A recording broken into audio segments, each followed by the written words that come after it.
page turners, and welcome back to the channel. I'm Matthew, the man with a hat, who reads. And it's been a little while. I took off a couple of their shifts there of making videos because of the holidays. I was busy with other stuff, and I didn't really have a good video for filler in there made ahead. I was tagged to do a Christmas tag video, and I didn't get it done, so I guess I have a head start on next year at Christmas. But anyways, for today, we're going over my TBR for January 2023, the first month of the new year. And new year, new reads, lots of stuff here again. Although not as much as usual. Some of these are bigger books. I'm trying to get through a lot of my stuff in my stacks, and it's been problematic because I have a lot of books here to read. And I didn't get to everything I wanted to get to in December, of course, because that's just a normal thing with me. I never get to all the books I want to read in a TBR. And I can guarantee I won't get to all of them here. But we'll start with those first, the ones I didn't get to.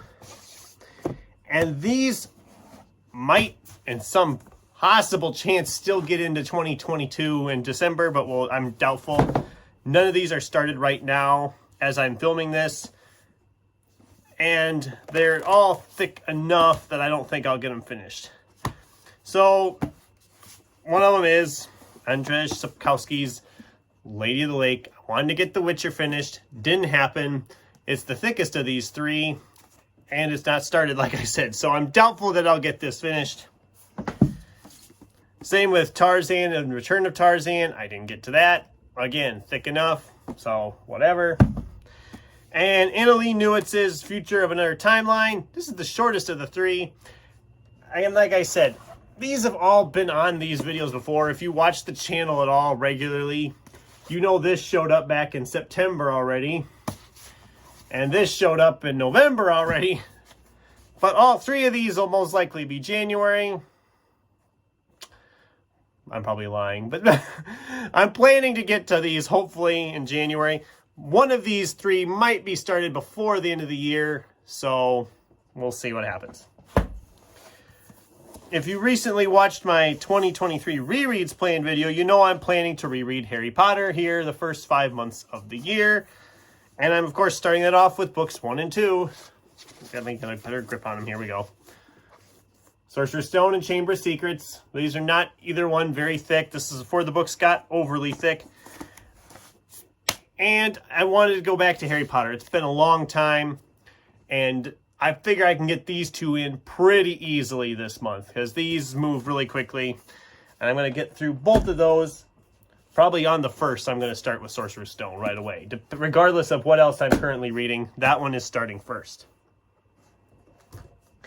And you've probably noticed that's a lot of fantasy already in here because I have the Witcher novels popping in, 2 Harry Potter novels. So let's throw in a couple more fantasies. We have DJ Butler's Witchy Eye. This is a nice thick boy too. I've wanted to try this series for a while. It's time. I squeezed some of these fantasies in. And I'm going back to The Lives of Locke Lamora sequel, Red Seas Under Red Skies from Scott Lynch. Again, pretty thick.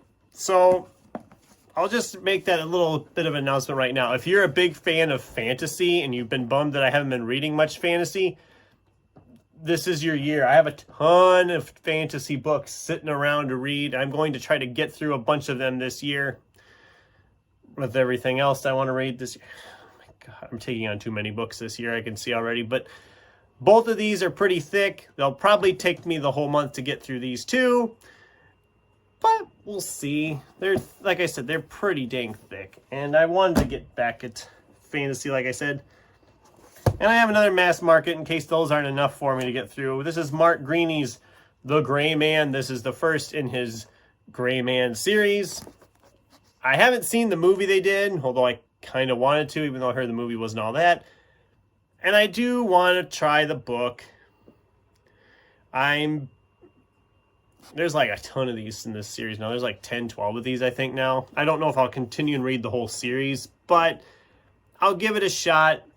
It sounds reminiscent of like the Orphan X series from Greg Hurwitz that I love so much. So I'm willing to give it a try. If I don't like it, whatever. It's not that big a deal. All right, we got some more. We're not done yet. Besides all the fantasy, I also have a bunch of like nonfiction memoir type books to get around to. And this one wasn't too terribly thick. And it's been sitting here just a little bit while now here.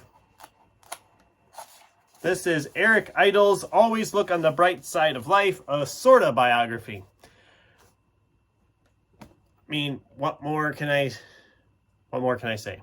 I mean, it's Eric Idle. It's bound to be fun. I mean, there's clearly some Monty Python Holy Grail references just on the cover here.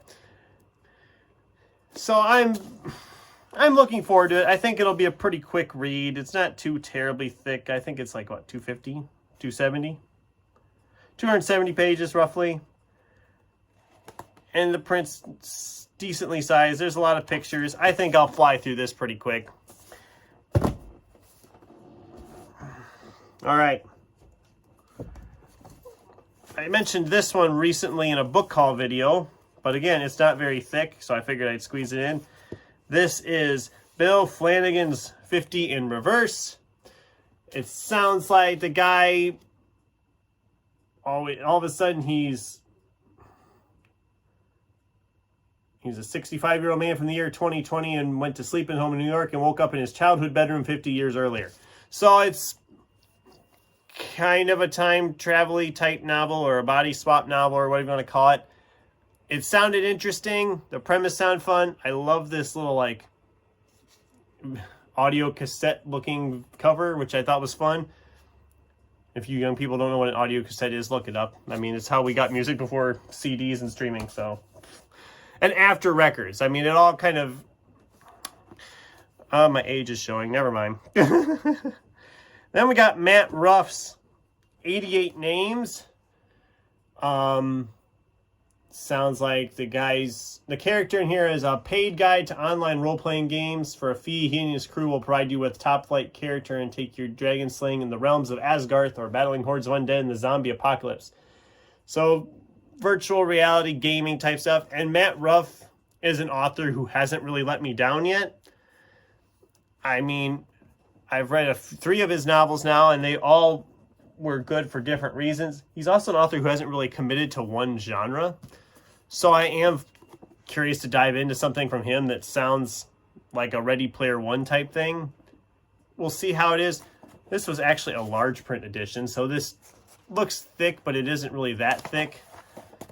I mean, as a large print, it's not even 400 pages, it looks like. Yeah, 391 pages in large print, so I should be able to fly through that in a hurry.